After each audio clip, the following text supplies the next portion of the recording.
Welcome to this week's ASX strategy session. Not live this week. I'm pre-recording. I've got an important event at the school which I need to be to today, so I'm recording this before the market opens. But nonetheless, lots of interesting things to talk about with the ASX 200 moving on in the Small Ords, the emerging companies, all the commodities to look at, with plenty of movement going on in gold. Got copper, uranium in there as well as a couple of stocks to have a talk about later on, which I think you'll probably find interesting. Now, everything today, general commentary only, doesn't take your personal situation into account. Having said all that, I think we should get into the first chart for this week. Here we go, the ASX 200. So 10 up days in a row. It's something we don't often see.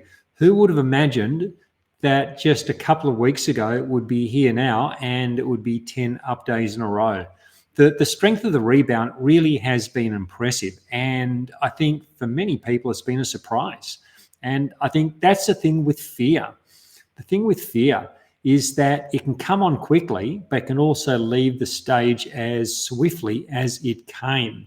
And that's why I think it really does help to have the plan, have a trading plan that deals with volatility. Volatility is something it's something we can't avoid in the stock market. So we need to be prepared for it when it occurs. And I think having that plan, it can make all the difference between selling everything at the lows and then the difference between doing that and having most of your portfolio intact when prices rebound. Well, I should say if prices rebound, because sometimes these declines can continue. It's often not in a straight line, though. We often get clues as to the structural change of the market. But nonetheless, this is what a plan is there for. It's to cover all the eventualities so you know what you're going to do, even though we don't know what the market's going to do. And I think this episode we've had in the last few weeks, I think it's a good one for the memory banks. Most quick sell-offs, as we saw, do not lead to market crashes.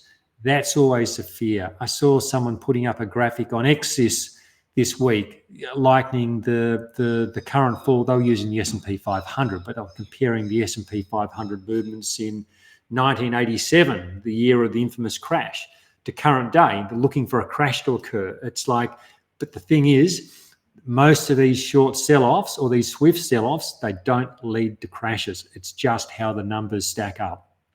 So where to from here?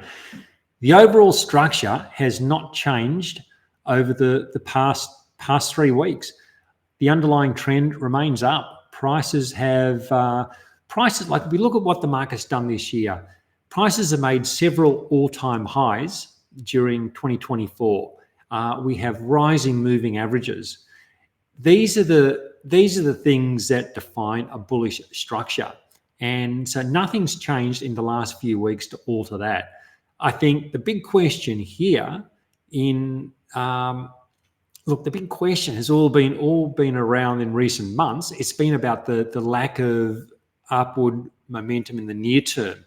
The underlying trend has been fine. Underlying trend has been up, but we've been through this period of consolidation that's gone on for a number of months now. There's like 6-7 months of this lack of underlying momentum in the near term.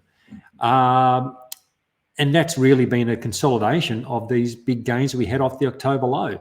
You get big gains, you get those lengthy periods of consolidation. It's often how these things play out.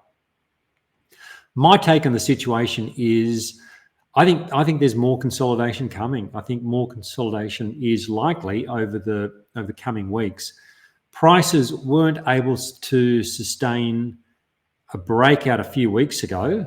I don't think anything has really changed since then. I think the false break that we had in July, I think that was a sign that the market just isn't ready to push higher at this point. And of course, a false break is where a market gets a nice long consolidation, breaks to the top side, and then falls back within the range. That's a false break. So I think the market couldn't sustain a sell-off, couldn't sustain a break to the upside.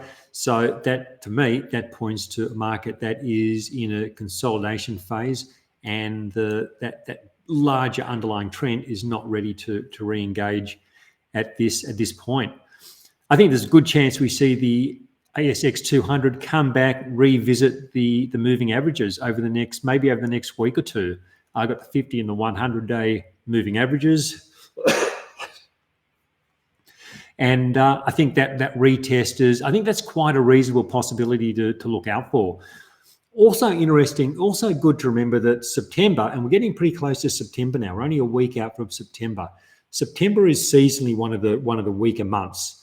So that would fit the scenario for more chop between the recent all-time high and the recent low.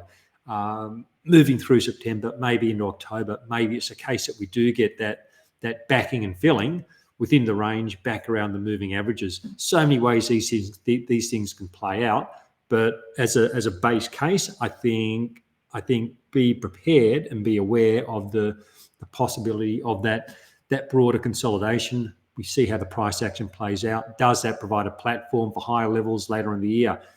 I think that's the way we want to look at this at the moment. It's been interesting to watch the price action in some of the stocks that have been reporting this week. Probably see on the news, you see some big up days, some big down days. Couple of examples. So one example, this is a stock that disappointed the market, A2 Milk. We've seen a few stocks like this where there have been abrupt moves to the downside. Some have been stocks which have been in uptrends and consolidating. We've had an abrupt move lower. Other results have come out in stocks which have already been in downtrends, and then the results have come out and has exacerbated the downtrends.